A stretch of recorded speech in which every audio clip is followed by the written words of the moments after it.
Good evening from London, wrestling fans. I'm your host, Ben Allison, and this is Wrestling Republic's daily broadcast, your one-stop shop for professional wrestling insight, news, and reviews on a daily basis. It's Wednesday. Last night, Jordynne Grace and Ethan Page showed up on NXT. It was wild. We're going to talk about that. Plus, we're going to talk about all the other news in wrestling, including Scott D'Amore potentially taking over Ring of Honor, and of course, previewing tonight's AEW Dynamite.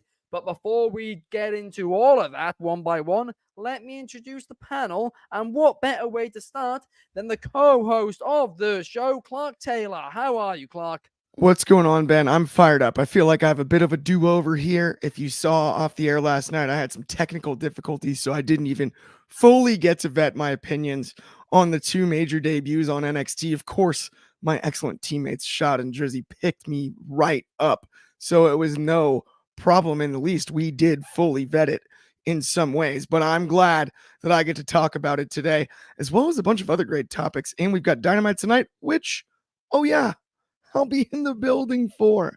I'm fired up. Nice. Going to a live AEW show is always very, very fun. Also joining us today, we have the reviewer for AEW, and that is David Sheldon. How are you, David? Hello, everybody. Very excited to be here post a good weekend of wrestling with a King and Queen of the Ring and Double or Nothing. Excited to get back on the grind once more. We have Dynamite to preview and some fascinating news from NXT and obviously the Ring of Honor stuff as well. So yeah, this should be fascinating. Let's get going. Absolutely. It was a wild weekend and 48 hours then as well with Raw. Of course, the Liv Morgan and Dominic Mysterio kiss. And then last night's NXT. But last but certainly not least, we have Josh Markowitz. How are you, Josh? What's going on, Ben? What's going on, everybody? I'm doing great. Just another great Wednesday. I've been loving these Wednesday shows a lot because, we're not just talking about one thing. We're talking about we got AEW, we got ROH, we got NXT. We got so much to talk about Wednesdays. It's great. I'm repping the Wyatt Gym tank top. So high vibes, good energy here. I'm ready to get into it. Absolutely, that is a great shirt, no doubt about it. We have a couple of comments here. Firstly, we have Numero One Superfly in the chat. Shout out to you, Numero One. We also have Kobe Galanzowski, who's hyped for this show, and we've also got Rick Taylor. Oh, love that. We can't control technology. It happens. It's nobody's fault. It's nobody's fault. It's the spaceships. It's the spaceships. All this information has to go to space and then come back. We should be cheering every time we do one of these shows. I mean, the Starlink one, the one which is all in space, the internet, actually did go down yesterday, but that's got nothing to do with it. But, honestly, that actually might have been the reason. Now that I'm thinking about it, why are we blaming ourselves, Dad? It's you're not us. On Starlink, Clark. But who knows what's going on in space? Let's talk about something which we are all on, and that is the NXT train, because we had last night not one but two NXT debuts. Firstly, Jordynne Grace, of course, TNA star Jordynne Grace. She crossed the forbidden door, or whatever term WWE are going to use. And then later on in the show, we had Ethan Page, former AEW and TNA star Ethan Page, show up. Of course, Clark, you, Shad, and Drizzy covered this on Off the Air, but you've had a little bit of time now to just think about it all, process it a bit more. How are you feeling about, this entire wild situation? We were already fired up for the episode because of the sexy red thing. It was so out of left field and such a cool crossover deal. And like, wait a minute, that came out of nowhere.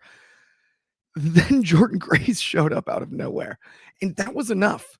We were like ready to do an entire hour, not just on Jordynne Grace, but on the Impact. I mean, and we're going to spend a lot of time Then we got to the main event and equally shocked. The craziest part is you have the finish, you have the Sexy Red crossover. I was thinking we're looking at a Sexy Red Lash Legend stare down, something like that, when Lash makes her entrance. And then all of a sudden the lights go out and it's Ethan Page, to the extent we nearly get an AE. I thought he was in AE. And Booker T has to make the stop reference during the show. It was one of the wildest moments in this generation of NXT since I've been covering it on Off the Air. My eyes were outside of my head. What in the world? Ethan Page is in NXT. Talk about an answer to Forbidden Door. I mean, it's kind of wild to me, the 2 in one night. Such a surprise and such an episode that I, outside of the Sexy Red making her big appearance, didn't see a ton for, and we got way more than we asked. Yeah, no, absolutely. And I mean, one of the wildest things about this, right, is it was Archie Carter's first night reviewing NXT on the website for us. And he is our TNA reviewer. And on his first night, he did a crossover between the two. That was just gold. But you are right. It was just a wild night of action and something which nobody expected at all. I mean, I woke up this morning and I checked my phone and I firstly saw like a tweet by somebody saying that Shawn Michaels had changed his profile picture to him in a chef's hat. So I was thinking, oh, he's overhyping this Sexy Red thing a little bit. I then go on Instagram and I saw Kobe's post for us, and yeah, we had Ethan Page and Jordynne Grace show up. It was mental, absolute madness. Mind blowing. Vic Joseph almost said AEW live on NXT. Booker T had to cut him off. He said, Ethan Page, I thought he was in AE, and Booker T goes, hold up. It was one of the greatest lines in commentary history on NXT. Me, Drizzy, and Shad were stunned. Oh, it was, he said, I thought, I think he actually even might have said all ego. Someone correct me if I'm wrong if you saw the same clip. Can't remember if he said it. I thought all ego or I thought Ethan Page was in all elite. And he got cut off. It was the second one, but I think it was just AE, and I think W got. Yeah, he said AE. Yeah, and then Booker T said like, "Hey, stop." It was great. That is absolutely gold. I mean, David, how are you feeling about all of these crossovers? Well, look, when we had the CMLL crossover, everyone had a go in AEW because they said, "Why are we putting over our own talents? Where's the energy now, lads? Where's the energy?" I'm joking. This is a joke. No, I am thrilled about both of these announcements. Obviously, I watched NXT. I'll be honest, I've been a little bit down on NXT since the draft. Not to say the show's been bad by any stretch. There's been some very good stuff on it.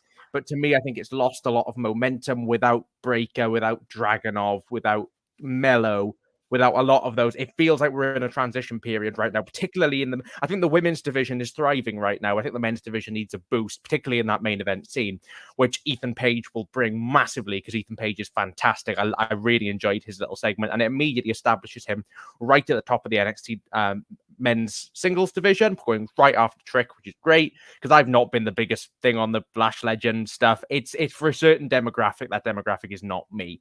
But I'm happy that we're going in the Trick Ethan Page way.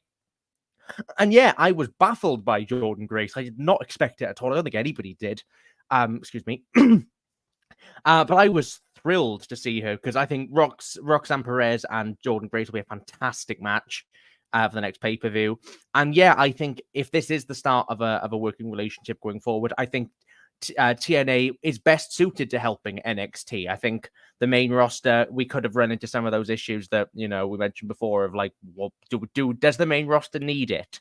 Not really, but NXT does and TNA does.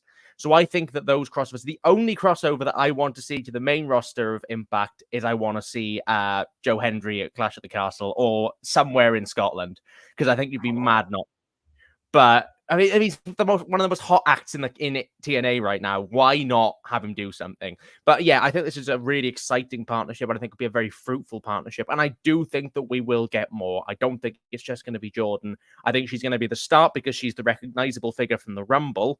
But I think there will be more, and if there are more, I'm more than all for it. So fantastic! Both really happy with both announcements.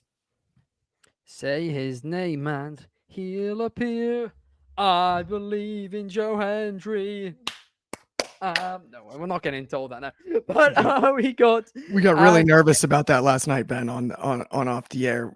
Worlds could collide with Soul if Noam Dar and Joe Hendry end up in the same ring at the same time.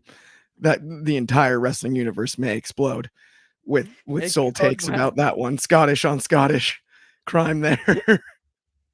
AL_HA19AL97 is saying also he'd love somebody to say Joe Hendry's name, but he is also saying that what was said was they said the AE thing, and they also said, and he is all ego, as in, you know, all elite, all ego. So I didn't see that. I very missed funny. that bit.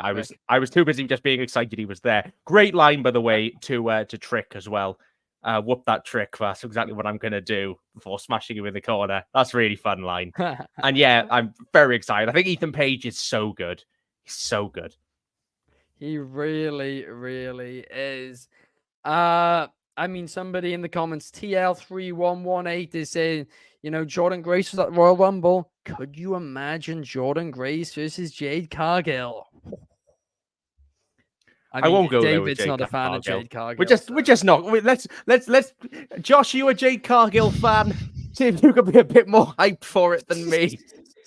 You know what? I would be hyped. Well, you know, I'd be hyped for that match, of course, because it's just two of the, you know, the strongest girls we got in the company, or I mean in the industry. But I don't know. I'd be that excited for the match, to be honest, David.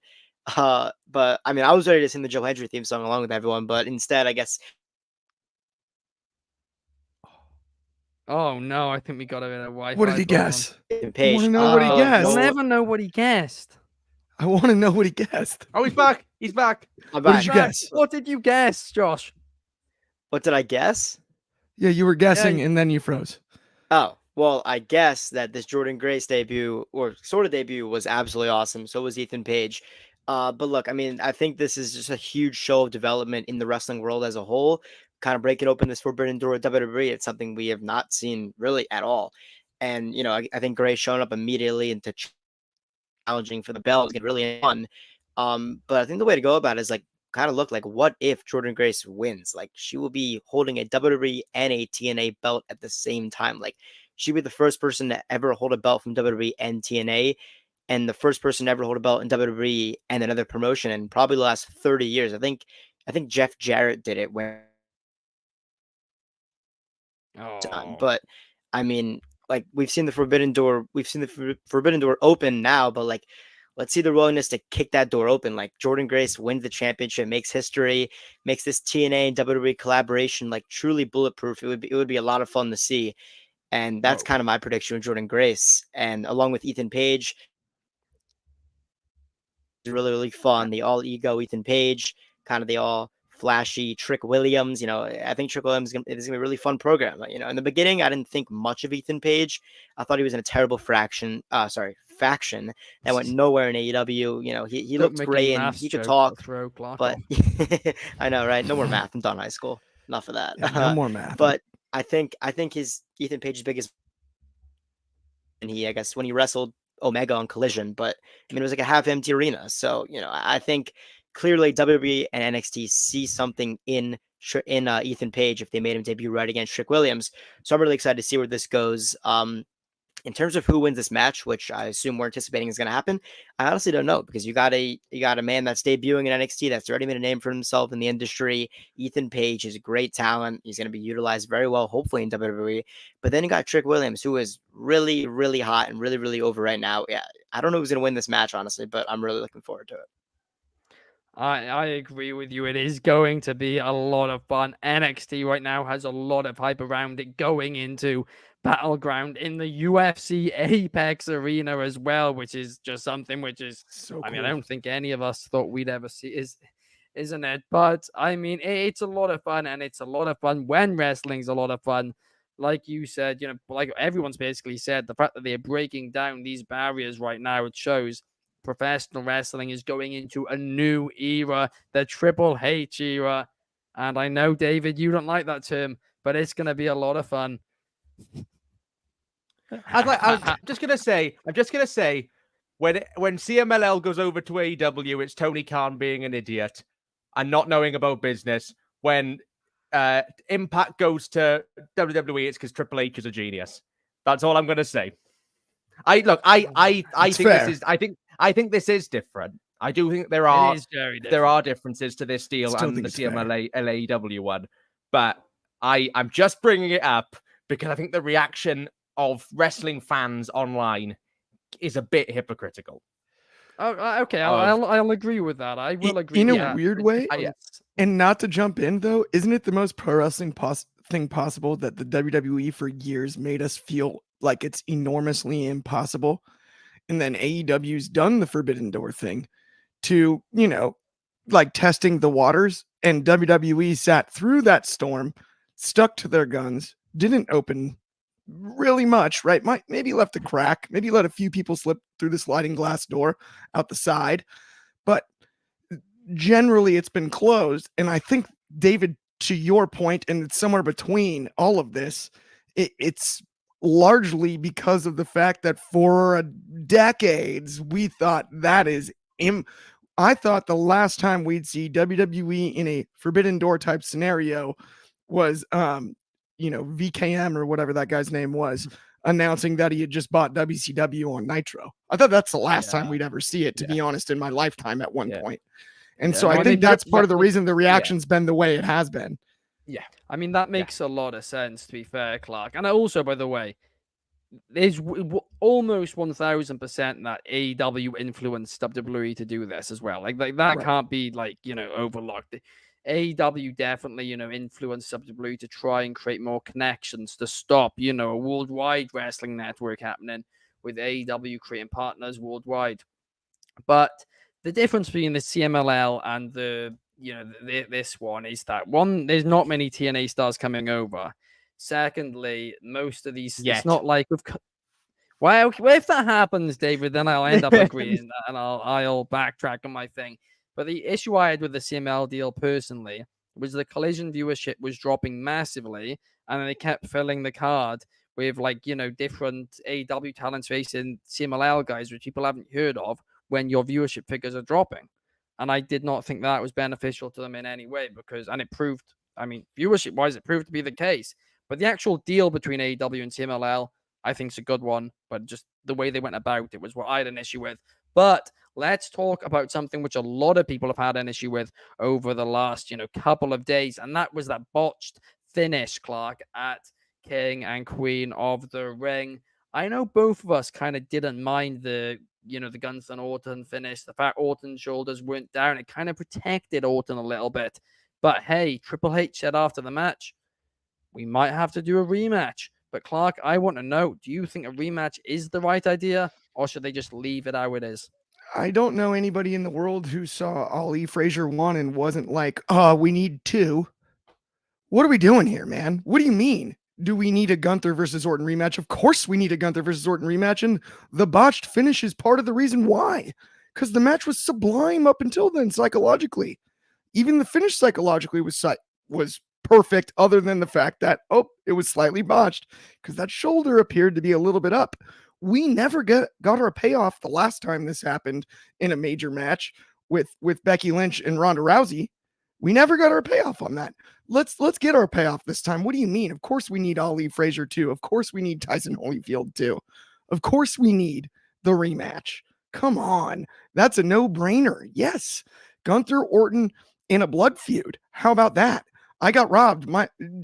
Involve the ref. There's so much story that can be told out of this with two of the absolute best in the industry, two of the best of all time. Why would we not? Why would we not fill it up again? I enjoyed every second of that match, and it kind of tickled me that the finish wasn't exactly perfect, because we can tell a story. How about Orton comes back and is real bitter that he got robbed by the referee? Maybe he, I don't know, out of nowhere RKO's that referee for not noticing that his shoulder was up. And then we start the feud. I mean, it's to me, this is one of those things. You have two absolute titans of the industry that put on a great match with one low point. I get that it's the finish, so it's a bigger deal than the rest of the match. Totally understand that. But at the same time, who would not want to see Orton Gunther again? Who would not want to see Gordon Gunther again? I'm sorry, Gunther Orton again. Yeah, that's way too confusing now. But seriously, like it's a put it on the poster matchup. Yeah. Why would we not fill it up again and give us round 2? It's 1-0, 1-1, a rubber match. I could see him in a best of 7. I don't want that. That's not what I'm asking for. I wouldn't mind it. But lifetime best of 7. Let's see what happens. I mean, it's almost a perfect matchup in some ways. Yeah. I actually thought it was only a perfect match. I mean, obviously there was the botched finish, but the botched finish didn't really ruin it. Like I said, it didn't ruin it for me as much because it felt very real. Maybe it was a genuine botch. Maybe it was scripted. I am kind of nearing more towards it was a genuine botch. But the fact that his shoulders weren't down, like you said, now the referee could get involved. There could be a storyline there. Orton could keep getting, screwed out of opportunities on his way to potentially, equaling John Cena and Ric Flair's record. There's a lot of stories you can tell from this. How about if we turn this into the ring general had the referee in his pocket? I mean, we haven't told that story in so long in wrestling. Why not?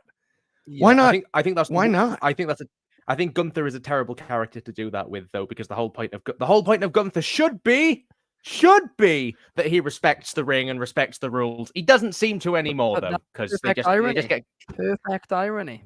I know, but I don't like that. That's where because I like the denial. Like, no, I would never. I get the idea. And my only thing with Gunther Orton is I want to see it over and over again because I love that match so much. I don't think that I think people who are still complaining about that botched finish and saying we can't, because I've seen people online say we can't move on until this is addressed. I'm like, get a grip. The man, look, they should acknowledge it, but they have done that. And they did acknowledge it. And it's the point of, here's what happened. Okay, Gunther's won. Ref decision is final. We move on. It sucks, but we've got the next bit of the story to tell here.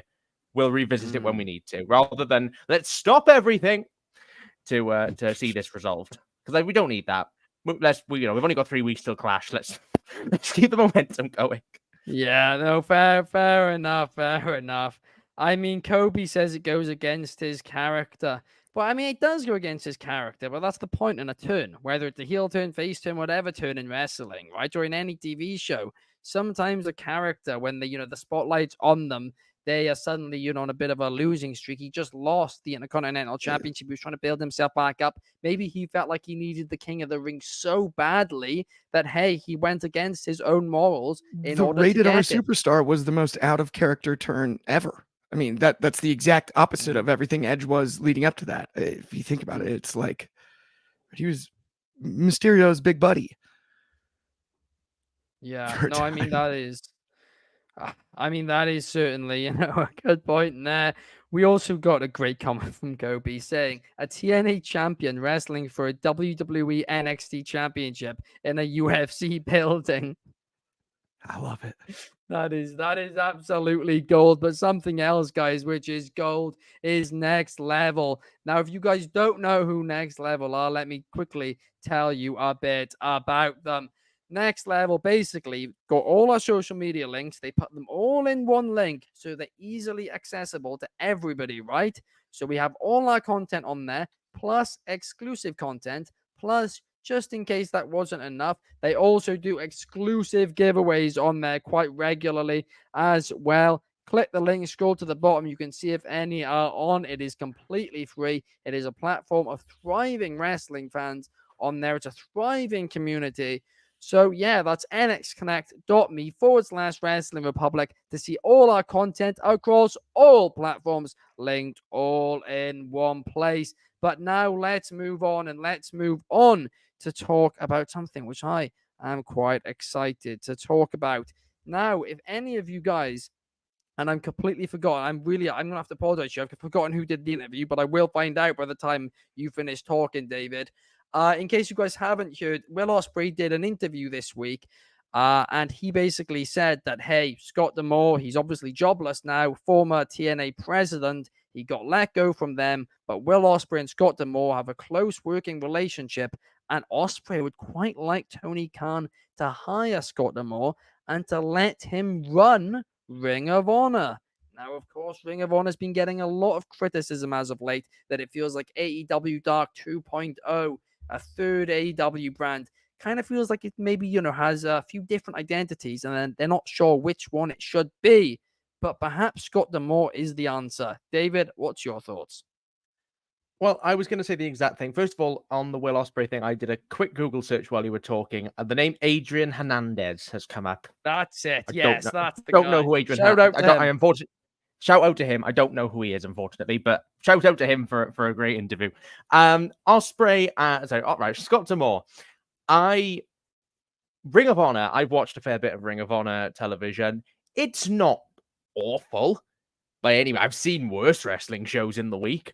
But there is typically a decent match on there every couple of weeks. But it's a show that is in desperate need of an identity, and it's in desperate need of cohesion and a reason to watch. Because outside of Athena, there ain't much at the moment of a reason to watch. It just feels like AEW's developmental, which would be fine if they lent into that, but they're not really leaning into that, and that's kind of the shame. So I think this is a brilliant idea. I think Scott D'Amore is fantastic. We saw that with Impact. If he feels burned enough by the TNA stuff to the point he wants to kind of prove people wrong, I think a motivated Scott D'Amore in Ring of Honor would could really transform that brand. Whether Tony would be willing to cede that power, because we know Tony enjoys or kind of has this level of control over his creations. I say creations, you know what I mean? Over his stuff that he owns. I think Scott D'Amore would be fantastic to take this forward to the next level for Ring of Honor and give it an identity. And I think D'Amore would. I also think a lot of people would want to go to Ring of Honor if D'Amore was in charge, which I don't think the prospect currently of wrestling on Ring of Honor is that much of a draw anymore, unless it's to some of the Ring of Honor originals or sort of people, long tenured vets of that promotion. I don't think there's much reason to wrestle there anymore beyond just developmental purposes. So yeah, I mean, whether Tony will be annoyed at Ospreay for bringing it up, I don't know, because you're essentially telling your boss to hire somebody else to do your job for you. But give it to Scott and see what he can do with it, because it will give it more of an identity than it has right now. Fair enough, David. I completely and utterly agree with you on that one. I mean, what they say, what separates a good and a great leader is delegation. And Tony Khan at times feels like, he can't quite delegate enough because he likes to be in control. He likes to be in the weeds. But, I mean, sometimes that's great. But when it comes to Ring of Honor, it's not being. So, if he really, really can just give away, let somebody else have the reins of that, such as Scott D'Amore, who maybe doesn't have much to do with AEW, but, they can talk regularly. But they keep the two things separate. But then maybe they decide it is a developmental, whatever. Yeah. But you don't see hate. No. Yeah. No, go on, Ben. Sorry. You don't see HBK every day. Guys, sorry, guys. There's a slight lag between us. But you don't see HBK every week. You're not Raw and SmackDown and all of these things. You're not helping buck that. He does NXT. Triple H is the main roster. And they'll obviously, text, communicate with each other. But they're both, they both do the thing separately. And I feel like that's what Tony Khan and somebody needs to do with Ring of Honor. Yeah. Even if they bring D'Amore in and say, right, D'Amore's got a good amount of creative control. He is booking the show, but he answers to Tony Khan. So if Tony wants something, he kind of it's a sort of that sort of relationship. But it would be probably a demotion for D'Amore, considering how much control it seemed he had an impact from what people said when he was ousted from there. But I think that a D'Amore sort of because Shawn Michaels will answer ultimately to Triple H and Nick Khan and people like that. Yes. So if they can work that same relationship where Tony owns it and feels like he has some level of control, but ultimately is letting somebody else run the bulk of things, then I think that could be a prosperous relationship for both parties. Absolutely, no doubt about that. We have Warren Wint in the comments over on Instagram. Shout out to you, Warren. We also have Chris Leclerc saying his birthday is this Happy Sunday. birthday! Happy Early. Happy birthday, birthday, mate. Chris. We have Kobe Galanzowski saying, you can't manufacture passion, and the person who cared the most about Impact isn't going to care the same way for Ring of Honor. Not necessarily. Like David said, if you have a fire lit under you, you can do a lot of things. And number one Superfly is saying that, it'd be interesting, but he'd rather him return to TNA. I think so a would lot I. of people would. But I think But the bridge is burned. I'd rather him return to him TNA. I don't think that's happening.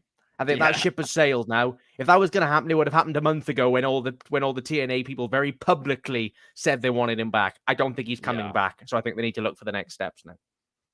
Daniel Price is saying that he has no reason or incentive to go to the dumpster fire. Well, he does because, he could get some money and he could put the fire out. My favorite is just like, making so, the assumption that a guy without a job has no reason to go to a job. And we also have, we have the rather confusing comment from Soul saying, my feelings about AEW right now. To quote a certain Punk tweet, this ain't fun anymore. Guess I could elaborate on the daily. Hella throws... What? It seems remarkably emotional, Soul. I would sleep on it, buddy. Sleep on that one. I don't think it's nothing happened that's that wild. It's quite a rather good week, I thought. I thought it's actually been an outstanding week. Well, we'll get to that when we get to the Dynamite thing, because I have got stuff to say about it. But we'll get to that when we get to the thing. I'm more positive than Soul is. Have I become an AEW mark? Anyway, it's opposite day or something, guys. But let's now move on. Because Josh, I need to get you back in here because we need to talk about AEW actually, and something I will be negative about, the potential AEW mixed tag team belts. Tony Khan suggested it at the press conference.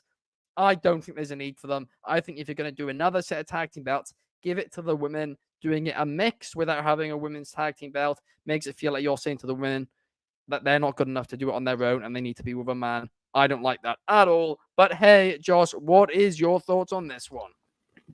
Yeah, Ben, I'm right there with you, honestly. My opinion is no, definitely not. I'll give you some reasons right now. I could probably reasons right now off the top of my head, and I'm sure many reasons. AEW has I think 8 championship belts. That's a lot of championship belts to have. Championship belts are meant to be prestigious and rare. When you see them, you're supposed to be wow, there's a championship match tonight. Wow, oh my god. That's not what's happening, and that's not what's been happening in AEW. You see championships being defended every single AEW event, and to me, it just belt as a whole, and that's the first issue for sure. Sorry, you're back. You're back. Did you get what I said about the championship belts? Yes. Yeah. Okay. First issue for sure is the championship belts. That is a huge issue. Second. Every time, it's okay. You're here. You're online. Keep going. Keep going. Just go. Okay. Go, Josh. Let it fly. Second, we're establishing enough that would actually last in storylines. That's an issue. Forming credible intergender teams that could attract people from this. It's hard, and throwing random people together, it's going to lead to poor chemistry. And are you guys getting this take, or am I lagging? You're lagging about 5 seconds. I can glean the majority of it from the context, though. So far, you're doing well. You haven't rushed it. Sorry, this Wi-Fi is really an issue, guys. I'm just going to keep going. All right. Oh, no. WWE. Hang on, remarkably bad timing there. Does anyone want to take over the take while I, fix this, or should I just see if you can fix it? I got you, buddy. Yeah. I'm excited about the titles. I think it's cool. Mixed tag team belts is something that we don't usually see in major wrestling promotions. It's not necessarily something that I was chomping at the bit for, but it is a unique concept. It's different. I like that AEW does things that are different than the norm on a mainstream platform in relation to other companies. So I'm cool with it if that's what it's going to be. I do think there's a number of teams that it's absolutely possible to put in a great position to elevate themselves both as a mixed tag team and as well as singles wrestlers. I think that's what's unique about a mixed tag division. And that's where I think this could be successful. I do completely understand the complaints about too many titles. I absolutely do get that. But this one conceptually, in my eyes, I'm totally cool with, and it's all good. I just Yeah, don't like it's all good. the fact that it just seems like a bit of a punch in the face to the women's division. It really, I would really agree. does. I would agree in some ways, but at the same time, it can also elevate the. So if you have It could elevate a star from the women's division, make a big run in the mixed tag division, chasing the mixed tag belts, and use it to elevate that she's the MVP of the pairing. She's the more important version in the group, right? Of the two of the tag team, then you elevate her in the singles division. So I don't think it necessarily hurts the women's division because you don't have to have the guy carrying That's true. the woman I do when agree. it comes to booking. I mean, Chris Statlander could easily carry either of the logical pairings when it comes to her in AEW and be the key cog in that equation, right? Taya Valkyrie could do the same with Johnny Television, right? There's numerous names that could clearly be the more important piece of the pairing, and I think that's the key. If booked properly, it could work. Now, I see a comment from Chris Leclerc about AEW Women's Tag Team belts first. I actually do agree with that. Yeah. Although we've complained for so long about roster depth. Remember, tag teams count for double roster spaces. And so building a division that Yeah, but deep But does they already make have it the more division that difficult. deep. They just need They to make tag teams, which they already have a few of. they do, they just need to make pairings, but building to a point where we're behind certain teams and not, the singles wrestlers involved that are being Yeah, paired I together agree with is that. a more But they difficult should do that. process, I think, than the mixed tag is in the short term. I think in the long run, they need to have both, is my point that I was Yeah. basically trying to make there. Yeah, okay, I understand that. I do. Right. But if you're going to introduce mixed ones, I think you got to get rid of the men's ones, and then that's not going to happen. Yeah. But anyway, yeah, Soul's put this. It must be opposite day. Something's going on. Soul saying too many titles. Like we've been arguing about this for months, Soul, and I've been saying there So are you too are many. the belt collector. You're the belt collector. What's going on? This has maybe been the most. This is a man who owns two genuinely maybe been TNT the titles. strangest day of my life. Not one, but two. Anyway, let's move on, guys. Let's move on to talk about tonight's episode of AEW Dynamite. Of course, to what you were saying earlier, David, of course, we're coming out of a pay-per-view. And, I mean, AEW Dynamite, we've come to expect, when they come out of a pay-per-view, we've come to expect, surprises on an episode. That's what they were always, more well-known for. Now, of course, since there's been, the roster has been quite full in recent times, we've not seen quite as many. But of course, after Dynasty, we did see. Was it after Dynasty or was it after Revolution that we saw Okada show up? It was after Revolution, wasn't it? So who knows? Perhaps tonight we will see something. But announced so far for AEW Dynamite, we have the Forbidden Door Casino Gauntlet with the winner challenging for the AEW World Championship at Forbidden Door. Chris Statlander is going to reveal why she did what she did.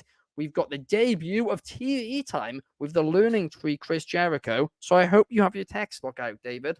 We have Swerve Strickland versus Kill Switch. So clearly that feud's not over yet. We have Mercedes Moné's TNT Championship celebration and John Moxley versus Rocky Romero in an IWGP World Heavyweight Championship eliminator match. Not to be confused with an elimination match like both me and David got confused about last week. But David, how are you feeling heading into this show and what are you the most excited about? Just didn't read it properly. I saw the three-way and immediately thought it was elimination. My bad. Okay, so the thing is, coming out of Double or Nothing, which I thought was had some great stuff in there. Some stuff I wasn't as keen on, but some stuff that I thought was really great. The problem now is we got a Forbidden Door. And what happens with Forbidden Door, as much as I always enjoy the Forbidden Door shows, I think they're great because I love New Japan and I love AEW, is that storylines kind of stop for a few weeks so that we can build to insert AEW versus insert New Japan. Or in this case, we could have CMLL and we could have Stardom because they've got these partnerships with all these different companies now. So I think it's an exciting time for AEW, but it's also a time where stories can very easily get mucky and murky. For me, I think it's going to be. I'm really excited for the TV time with Jericho, because I think that's very funny. It's just a very funny bit. I don't care for talk shows, but I do think it's going to be really entertaining. But I'm going to say the Gauntlet, because I think I think the Gauntlet is the most chance for surprises, because nobody's been announced as far as I'm aware. Obviously, Yeah, Jeff I'm not Cobb sure of put many. Jeff Cobb put a tweet up earlier, kind of complaining about how, our AEW guys can just walk into their title matches while the New Japan guys have got to fight for it. Which tells me that there's going to be a lot of New Japan lads in the match tonight, I should imagine, and I think Cobb will probably be one of them. I'd like to see an Ishii in there. I'd like to see a Saber in there. As to who Swerve faces, I don't know. I mean, the names thrown around today have been on our chats have been Gabe Kidd, which would be fantastic because Gabe's amazing. We've got, again, Saber's been thrown around. I selfishly really want Yota Tsuji. It's not going to happen, but I think Tsuji's one of my favorite people in wrestling, so I'd love it to be him. But I do think Gabe Kidd would be a fantastic shout if they could get him in for this. And I think there'll be a really, really fantastic matchup potential, especially if they do just go ham with it like they did with the one that Will Ospreay won, with that, whatever that gauntlet thing they did there was. If they can do a similar thing again, it'd be fantastic. And yeah, I think this will be a good opportunity to sort of space out where we're going for Double or Nothing. And the fact that Swerve is also facing Killswitch, I think this might be it. I know the feud is continuing, but I can't see this going to Forbidden Door. So I think something's going to happen on this show between those two segments that tells us our direction heading in to Forbidden Door for Swerve. Yeah, I mean, that's going to be very, very interesting indeed. Number one Superfly suggesting what Clark suggested. Zack Sabre Jr. versus Swerve. I would love that. That's the match that I personally want to see. Also, Soul's making a good point. You're saying, why is MJF not on this show again, missing the opportunity to capitalize on the massive moment? I agree with that. He's not advertised. Well, he should be advertised. That doesn't mean he won't. He should be advertised. Doesn't mean he won't be there.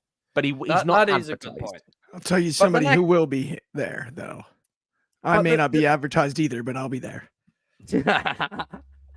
But yeah, I mean, can we change out Jericho for the House of Black or Bang Bang Gang? I mean, well, Jericho is like actually over again right now. I don't believe you're being genuine, Soul. I think you're trying to work us. Soul's messing with us. I don't buy it for Did somebody hack Soul's phone?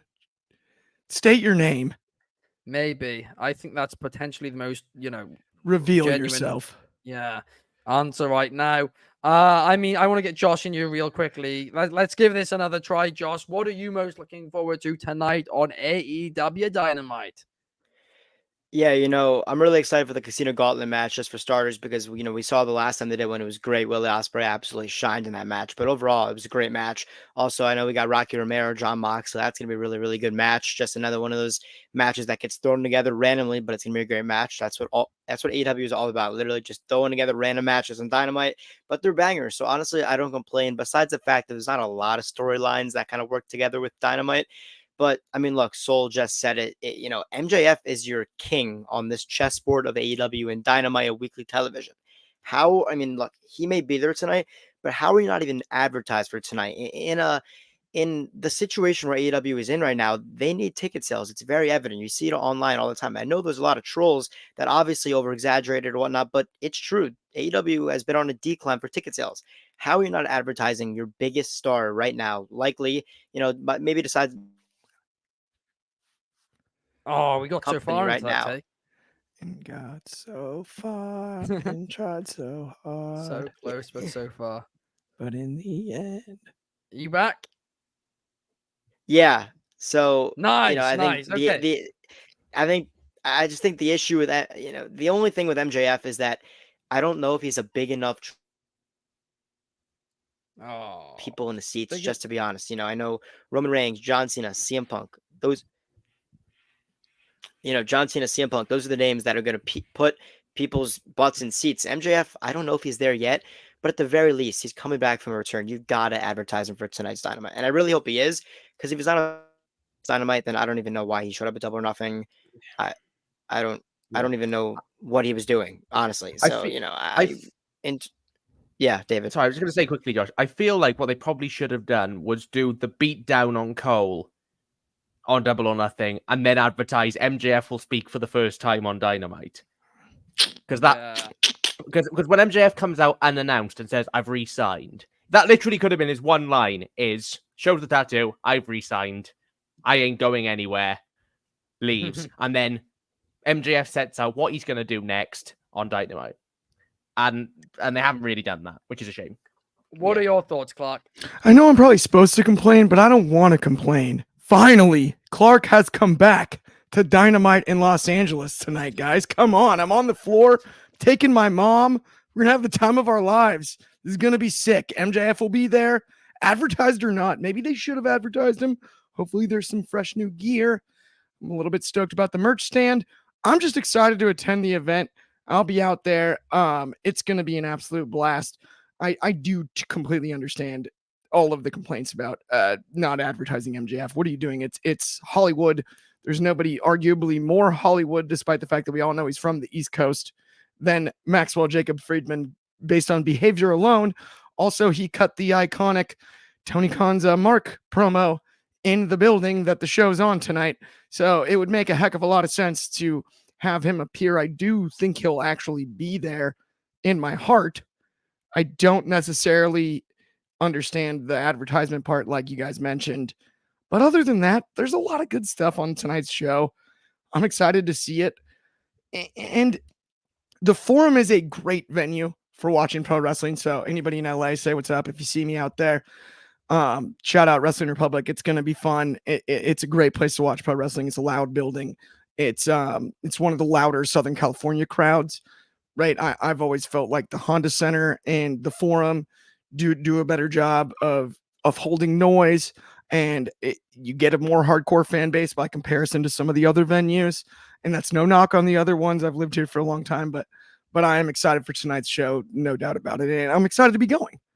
Absolutely. I hope you have a lot of fun. I don't think you're going to see MJF. I think they're just going to show a replay from what happened the other day, and they're going to announce it for next week to try and keep. They know they have momentum coming off the pay-per-view, so I reckon that's what they're going to do to then get the momentum for next week. I don't think it's the right move, but that's my prediction. We have Laurie Taylor in the comments. Shout out to you. I hope you have a great time at the show tonight as well. And Soul is definitely just doing a work. Anyway, on that note, guys, I hope you guys all have a great day. Please like, subscribe. I hope everyone's enjoyed the show. Thank you, everyone, for watching. Thank you to Clark for joining me. I hope you have a great time at AEW tonight. Thank you to David. I hope you have a great review tonight. And thank you to Josh as well. We will see you guys tomorrow, 11 p.m. UK, 6 p.m. Eastern, and 3 p.m. Pacific. As always, later start time on Thursdays for Throwback. We will see you then.